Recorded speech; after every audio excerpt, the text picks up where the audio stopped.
Okay, so I pressed the record button, so we're recording. For the official record, I'll say that this is Mark Manning and David Hobbs are talking. I am Mark, and I'm recording this from Chadsford, Pennsylvania on February 18th, 2026. Dave is in Switzerland, so he's 6 hours ahead of us.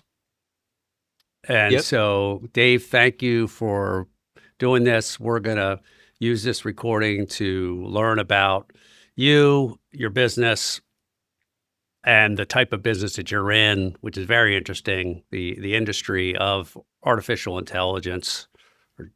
So we're going to get into that. So um, obviously, you and I have a long-term relationship, so it's not like I'm just finding you off the street and interviewing you or found you on the internet somewhere. I've known you since you were probably 5 years old. You went to school with my son starting in pre-kindergarten. You guys had a very unique experience growing up in that you matriculated from pre-K through 12th grade at the same school with essentially the same kids, and those kids were only about 55 kids in your total grade.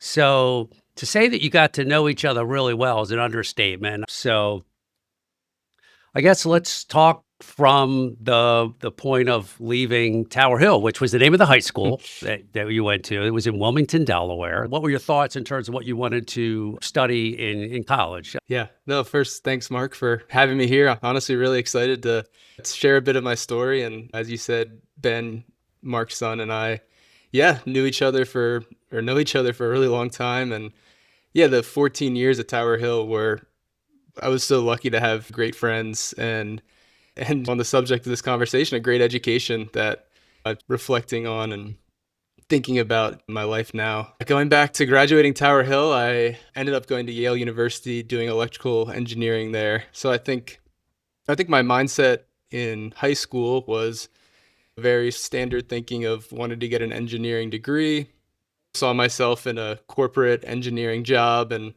kind of following that track and seeing where it leads. So yeah, 4 years at Yale in New Haven. And coming out of that, I guess I did electrical engineering, did a lot of computer engineering, some like software development, and that was my focus. And I didn't have a job coming out of college, which is a little bit scary when you look around and see all of your friends all lined up for jobs in New York and this and that. And I remember we had a conversation, Mark, and yeah, you were nice enough to have me on board. And we had a special project on, I think it was automating Excel spreadsheets. And I think it was about 3 months. And it was, yeah, really actually such a blessing to have that coming out of college because, yeah, you feel a bit lost when you don't have a plan. And I also think that was really helpful in kind of bridging the gap to my first real job, which was working at BlackRock in Wilmington, Delaware. And I worked there for about 5 years doing mostly DevOps, coding, automating some of their cloud environment.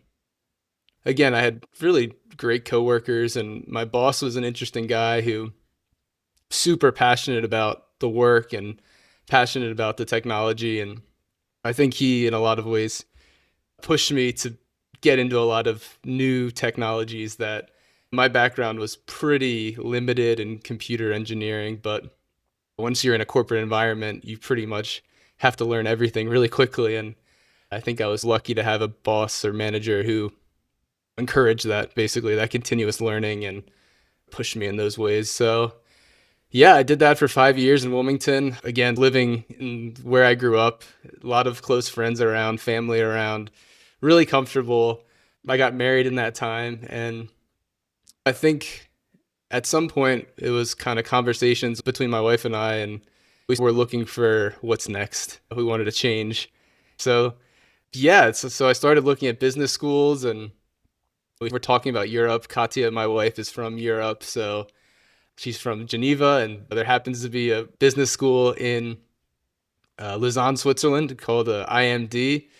And just on a whim, I had all this stuff put together, submitted it, and then 2 months later, I got accepted and decided to do it. So that was the beginning of 2024. So I started at IMD, got an MBA there. That's a 1-year program. And yeah, I mean, again, just really thankful for these awesome educational experiences. It was really not what I expected in a lot of ways, in a good way. When I think about business school, I think about maybe the doing finance and accounting, things like that. And we had these classes, but they weren't really what left the impact. Like, I think coming out of it, they had a lot of leadership training, and that was really their thing, was how do you become a good leader? How do you have empathy with others? And honestly, I think the core messaging behind a lot of it was you have to know yourself, understand what motivates you, understand your own emotions. Once you're able to do that, then you're ready to start understanding others and lead others. And yeah, it was a huge jump from what I'm used to. I think most of my educational experiences was very learn facts, reproduce those facts on paper. And this one was so much more. You're in a situation and you need to coordinate this group of people to solve this puzzle, or these stress factors are in play, and how can you get this task done? And it was awesome. And I really was happy with the way the year went. It's a class of 100 people. They said I think there's 52 nationalities or something. So it's such a contrast to what I grew up with in Wilmington, Delaware. And yeah, I'm really grateful to have that experience. So coming out of that, again, came out of it, similar story, looking around at friends who had jobs lined up, and I'm here looking around trying to figure out what's next. And so it was January, February of 2025 when I started having these conversations about AI and education. AI was present throughout this whole MBA journey. We had some teachers who were using it really well, kind of incorporated it into the different assignments, different classes, forward thinking. So that was the groundwork of where I first started seeing AI education. And then after graduating, it was conversations with probably first my older sister, Mary, who's 5th and 6th grade science teacher at Tower Hill. And again, it was a similar story of we see this technology, we see kids using it, we know they're using it to cheat, but we don't really have any game plan. And the best we can do is try to ban it. I had similar conversations with other people in education, and I think I understood where those concerns were coming from, and I totally recognized the threat that this has towards education. But I also, in the back of my mind, was thinking this could also be a huge opportunity to revamp the educational system in the US and and beyond, and think about how can we incorporate this technology in a critical, intentional way that ultimately can make teachers' lives easier and then also improve educational outcomes. That's the problem I'm interested in. And so I went through all of the steps, basically made a website, created a company in Delaware. I wanted to do basically professional development on AI and education for K through 12 teachers. I had this vision of running online workshops, doing in-person workshops, creating this online platform to just get the conversation pushed in the right direction, gets teachers skills in this arena, explore just what are some of the downstream consequences of some of this stuff, and basically have those conversations and engage with it and just try to move the needle in the right direction on this topic, because I think it's such an important problem. It's such a nuanced issue where there's so many layers to it, but it's so important that we try to get it right, because I think think about my own life. I think about how important a good education is in empowering me to live the life I want to live. It lets you see connections and enjoy those connections. And it also obviously plays a huge role in career success. And I think both of those layers I worry sometimes that if we don't get this right, we're going to lose some of that ability for future generations. So yeah, I started the company around April. I think I officially incorporated it in Delaware in April, and started doing the whole personal brand, posting online. This is what I'm building. I made some Instagram videos, blog articles, sent so many emails, had so many conversations trying to get this thing off the ground. Worked a lot with IMD professors. So people from my business school were excited to engage with this, and they gave me lots of great advice on how can you scale this? How can you productize it? How can you build trust? Because I think when starting a business, especially one that's super personal or associated with my own brand, I think the most important thing you can do is signal trust to people that these are things that I've thought about a lot. These are things that I've engaged with and done the research. And so that was the goal of those early months, was just to, how do you signal this trust to potential customers and how do you have those conversations? So then I think by the end of the summer, I had 3 or 4 professional development sessions in Delaware where I came in person and spoke for an hour or 3 hours and really dove into my experiences with AI in education and proposed some solutions on how teachers can think about this. And that was so rewarding to have that payoff, where it was really hard for 6 months of trying to build, trying to sell. I think maybe my mom was like my only customer on the website, things like that. And to have seeing it in action and in front of people and getting the feedback, and that was so important to then be able to signal again to other schools that this is what I've done, this is the response that we got, and this is why I think it's so important. I guess that brings us to now. So sorry, that was a long answer, but Fabulous. you It's asked, great. you asked for since Tower Hill. So that was That's about great. 10 years. No, that's really important background, because there's a lot of themes there that come together. The first one is education itself. I know that we described your high school setting. So Tower Hill's a private school. Your father went there. Your sisters both teach there now. And I know that education has really been an important component of your family. That's one theme that certainly shines through on your story, your journey, is that you come from an education-centric family. And I think that the second, and so your education and then going into a technical, a science, engineering, higher education, then kind of brings in the technology aspect of your story. Because AI, for a lot of people, AI is a frightening aspect because it's an unknown and most people don't understand, including myself. So that was another theme that kind of shines through in your story.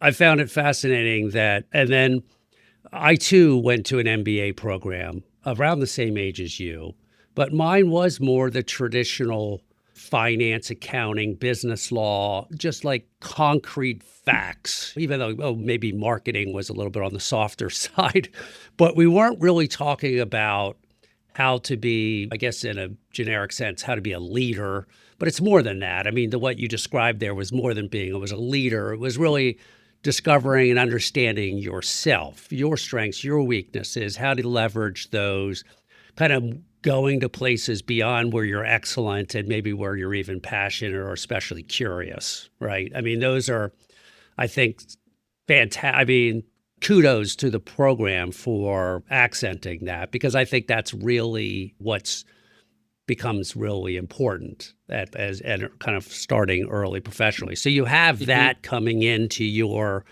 professional development. And then I think an interesting aspect of that I want to dig into further now is you're going into an industry that is basically brand new. It's a nascent industry. Technology's been around for a long time, but this new artificial intelligence, though we've been talking about it for certainly decades, it's really now coming to the fold just within the last several years, let's call it, of it being dispersed into me, the common man, using it. And so you are melding the two things of this tech side of you, right? Yeah. and this Hmm. education side of you. And now I want to talk about the enterprising Yeah. part of you and how do you take that. So, Yeah. so go Yeah. ahead, give us your thoughts. I did read that. I did read that thing on Voyager of talking about your journey the first 3 months of starting this. So, I mean, you're welcome to Hmm. start there and kind of Yeah. build from there. Yeah, no. So I think it's funny. So I got into this space, and everyone I talked to kind of said ed tech education is a really hard place to make it happen for every reason you said, regulated, slow to adopt a lot of these things. And I said, oh, I want to try it anyway, basically. And then I got into it, and I slowly realized, yeah, education is is a pretty hard space to implement this kind of thing, especially ed tech. It's slow business cycles. It's professional development. There's some ingrained players who Tower Hill or these schools will go to these big names over and over again with updated curriculums. I did target more private schools who have a bit more autonomy, who are a bit more nimble. But there are a lot of challenges. Maybe maybe the first one is, teachers and schools are so busy with everything they do, keeping up with the day to day and all the kids and everything that comes up with running a school is that they really value their time, and getting them to want to change or showing them why it's important to take this stuff seriously can be quite a process. So that's the first challenge, is setting up basically showcasing why this is so important and making people understand this is not just a calculator or something like that. This is much broader and touches every part of society, I guess. Kind of like, and I think if you were to pull any individual teacher Hmm. out of her classroom or his classroom and say, "Hey, how's AI affecting the way that the effectiveness of your ability to teach and for your kids to grow?" I'm sure virtually 100 out of 100 are going to say that this is a problem. And Yes. so they're looking at it as like this is a problem. This is the final frontier of everybody looking at their phones. When you were in high school, Dave, it Yeah. was all about, oh, geez, all the kids are looking at their phones. But now this is like another level. Okay, now what, right? Yeah. The first emotion I get from a lot of people is fear. And it's the fear of, one, it's distracting students, they're cheating, they're not learning. There's this removal of friction, that ultimately this friction in education is so important towards learning. And for forever, that friction and an output are so intrinsically linked, right? To create a paper, you need that friction. And so I think teachers are fearful of that. And there is this underlying fear of AI taking jobs. That's not unique to Yeah. any industry, really. And I actually think in a lot of ways, teachers have a lot more like security in being replaced by AI, because obviously being a teacher is so much more than just dealing with information, and there's so much more complexity to it. But I think those two dominate the narrative: fear of kids continuing this decline in education that started, you could say, with COVID, you could say with social media, but the trend has not been positive in education outcomes before ChatGPT. And now we're going to put gasoline on this fire, and we're really in trouble. So I think those two fears lead the narrative. I really do believe in this opportunity to do a lot of positives. I think basically my main messaging in all of my workshops are, yes, there's these negative side effects or these negative outcomes that we should have strategies to mitigate. And then we should also be using this as teachers and making our lives easier, and also slowly, and emphasis on slowly, start to see if you can find ways to better engage students, provide alternative learning paths. So one example I like to put is, you can put textbooks into Notebook LM, or say you have a reading of 20 pages for physics or something, you put it into Notebook LM and you can turn it into a podcast. And a lot of students have trouble with sitting and reading a textbook for 20 pages, but they're able to engage with this material through a podcast. And this there's so many examples of this, and it's really tricky to give definitive answers, because I'll give this example in a workshop and a teacher will point out, well, sitting and learning to read a textbook for an hour is actually a really valuable skill. And if we remove that friction and everyone can just listen to podcasts to learn, are we unintentionally hurting a student's ability to focus and read? And there's you can see the argument on both sides. On the one hand, if the student was never going to read the textbook either way, at least they're able to engage with this.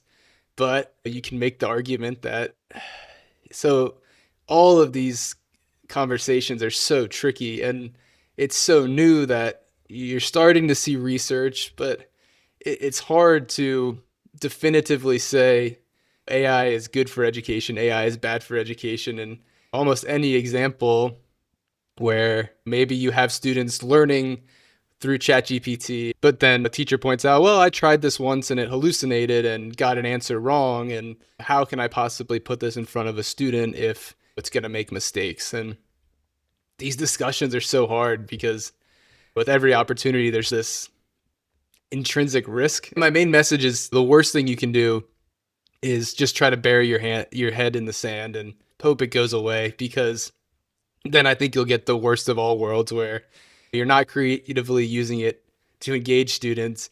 Students are still going to use it to cheat. Everyone is trying to figure out the right way to incorporate this technology in education and understand the risks. And I think if anyone says they have all the answers, I would be skeptical, because I don't think anyone truly knows. But I do think we have the opportunity to have these conversations, be intentional about the approach, and course correct is another big thing. I always encourage people to share what are they seeing out of these outcomes. And they've tried AI in this situation and maybe it really didn't work, but we need to be sharing that between schools and inside schools, all of that. So what you're describing, the challenge and the scope and size of this industry to try to create this change that is going to be forced upon us either in some form or fashion.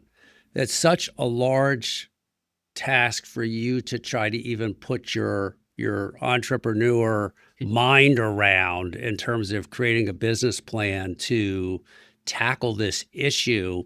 I can't help, Dave, but think that just like many other disruptive technologies that come into other industries, and this one's going to come into all the industries, it often isn't the legacy institutions that kind of lead the way there. That I can't help but think that education won't be any different, and that there'll be some new upstart educational organization, pilot schools, whatever you want to call it, that are going to lead the way here. And so have you thought about that, or what's your thought about kind of maybe trying to tackle it in that way? Because you really have this is a tiger by the tail kind of issue, right? Yes. I mean, but how do you build a business around this? One person at a time here, right? So on the institutional side, you're right. There are schools doing exactly that. Like the best known cases, they're called the alpha schools, and I think they started with just a couple schools in Texas, and their whole model is 2 hours of AI-led schooling. It's one-on-one. It's a student with basically an iPad or at a computer with this special program that is basically teaching them math, history, everything in this personalized way.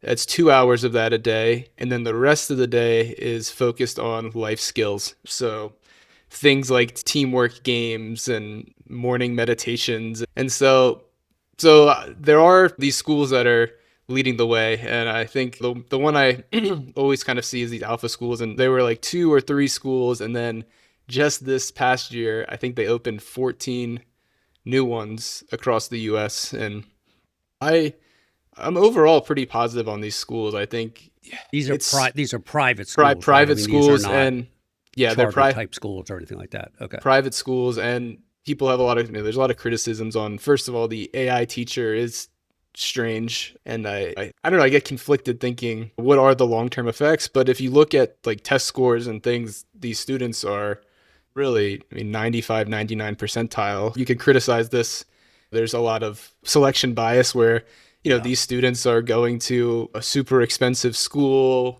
Their parents have the resources. And so it's hard to say they're being taught by AI and that's why they have good test scores. I'm hesitant to recommend like a radical shift in education all at once because it just seems a little bit dangerous.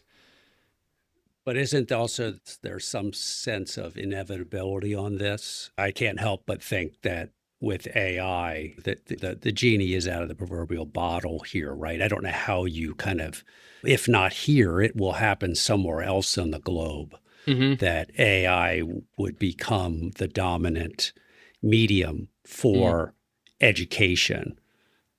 Pick a number in the future in terms of years, 10 years from now, 15, 20, whatever the number is. I guess that's not important. It's just that it's going to happen. There is going to be tremendous polarization of education. That is what comes to my mind as you're describing this, because these private kind of pilot schools can move fast. They can take advantage of a lot of things, all the AI, all the technology. Their customers, which are the parents, are willing to take this and come in with their eyes wide open. And then you have the public education system that has all the frictions associated around who's controlling this AI. There's so many different stakeholders and people coming from so many more heterogeneous backgrounds that this gets real. It really would be hard. I mean, talk about the tiger by the tail. This is like trying to tame a tiger to walk down the middle of a street.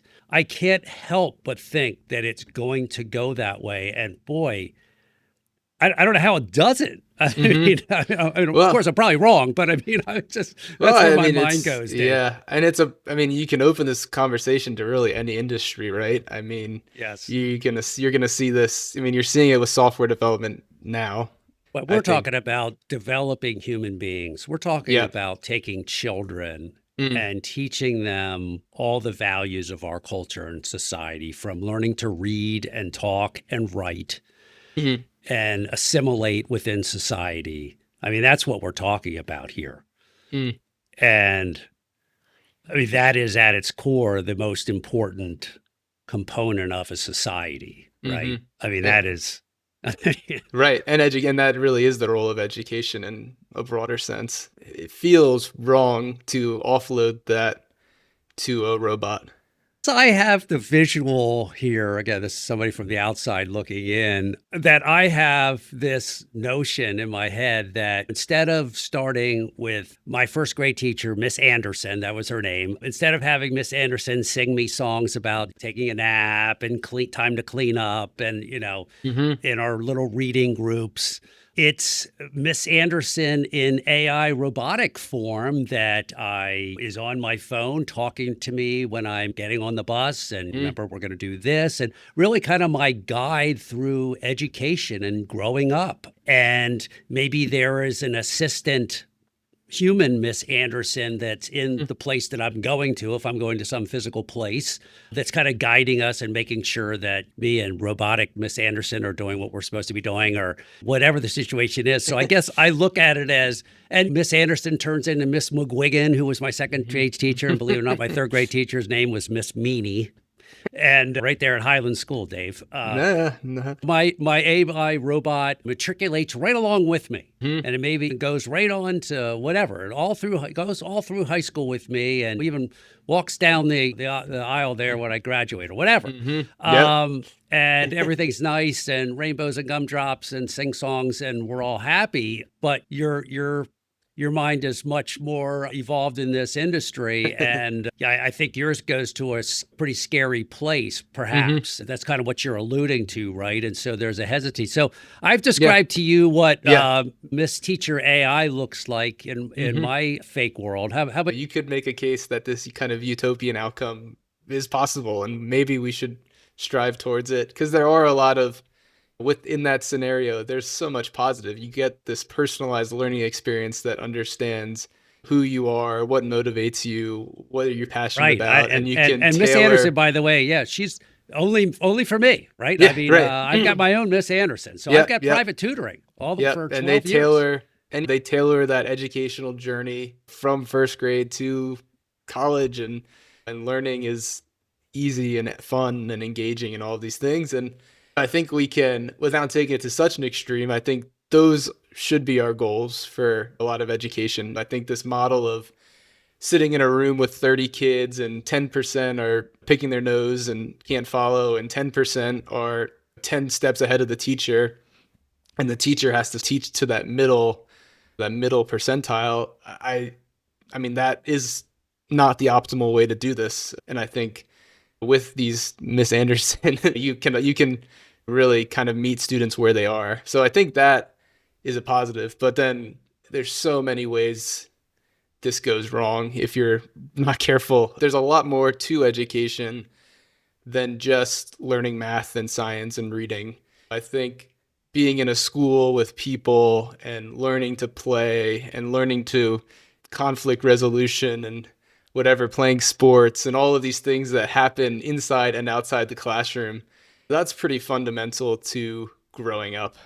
And I think if everybody is just locked in, and even sometimes I think about there is value in sitting in a classroom with kids who are ahead of you and behind you, and understanding, learning from the people that are ahead of you, and also learning to teach. They're learning to give advice to students who are behind. Another problematic situation is just how can you ensure there aren't nefarious people pulling the strings behind the AI? I think there's really a lot you can learn from kind of the shitification of like social media, where when we think about social media, it started off as this kind of harmless tool that was fun. You're interacting with other people, and as profit motives drove this attention economy, that basically they just made these tools as addictive as possible and as polarizing as possible. And we weren't really prepared for all of the negative outcomes that social media had. And I think if you're not careful with over implementing AI in a classroom in education, and you're not careful about who's pulling the strings behind the AI and what are their incentives, how can you make sure it's not doing more harm than good? There's an interesting discussion going on AI, and it's so if you think about social media, attention was the main goal. If you could capture people's attention on Instagram, TikTok, that's where the profits are. And people are kind of applying a similar idea to attachment with AI. And if you can get people to feel attached, building emotional bonds to whatever, their ChatGPT or their virtual girlfriend, whatever it is, that is how you lock people into these relationships. And that's how and I think I worry a little bit, this term in shitification is like these digital services start really nice and clean and get active users. And then as pressures from investors pile up, they try to suck more money out through ads. And people are slowly worrying that that's coming with tools like ChatGPT. And now they're slowly going to start rolling out ads. And where does that go? Anthropic's commercial at the Super Bowl, Anthropic's commercial was kind of funny and kind of pandering this and kind of suggesting that this would happen in the future. That it's going to sell you, the chat's going to start selling you cereal and insurance in the future. So, but your point's well taken, and that is kind of in the vein of capitalism, often a consequence of these new technologies. So they become the self-sustaining fuel to keep them going, the profit. So those are just such.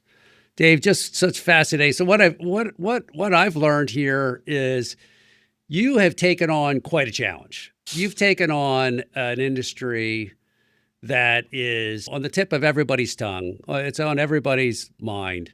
And not only have you taken that technology that is probably the most scary, the most exciting into the future, and you've mixed it with probably, from a societal standpoint, the most important industry, which is teaching, and especially teaching our children, and bringing and colliding those two things together. I noticed in your article that you had on your blog there on your website that you had said that as you're kind of reviewing your journey through entrepreneurship, starting your own business, that you said that relationships are king, and that there's an irony there. And I'm assuming that you're talking about human to human relationships there, but of course Yes. you are. And so there's an irony there that you're saying, hey, despite all this technology, all this robotics, all this AI, where we're going to be dealing with machines, humans, and maybe coming together with machines, that your takeaway from starting a business is still the most important ingredient to the success of that business is the relationships with other people that you build, and in the end, going to a level to create trust. And so the next time we talk, Dave, I want to explore that theme very carefully with you, because I'm biased, but I agree with you on that through my own journey of starting my own business. It is at the core. I don't think, certainly for the next foreseeable years, that is going to change anytime soon. And the success of Voyager, your business, will largely depend on how that shapes out for you in terms of building those relationships. I still think if we were to come back together 10 or 15 years from now, and I asked you to describe the key components of success of your business, most of that stories would be around the relationships you built with other people. Is that fair?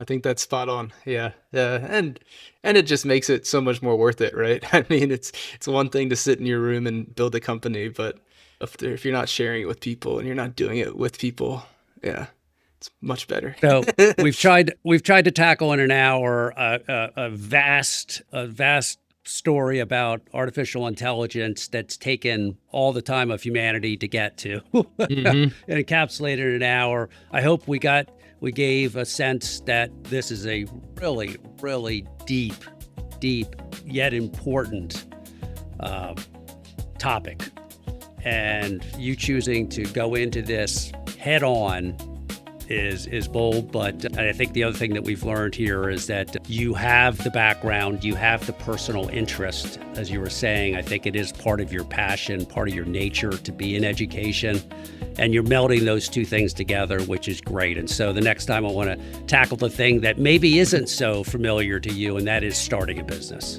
I'd love that. And yeah, I really enjoyed just this conversation. Let's do it again soon. This is great. Thanks, Dave. Thanks.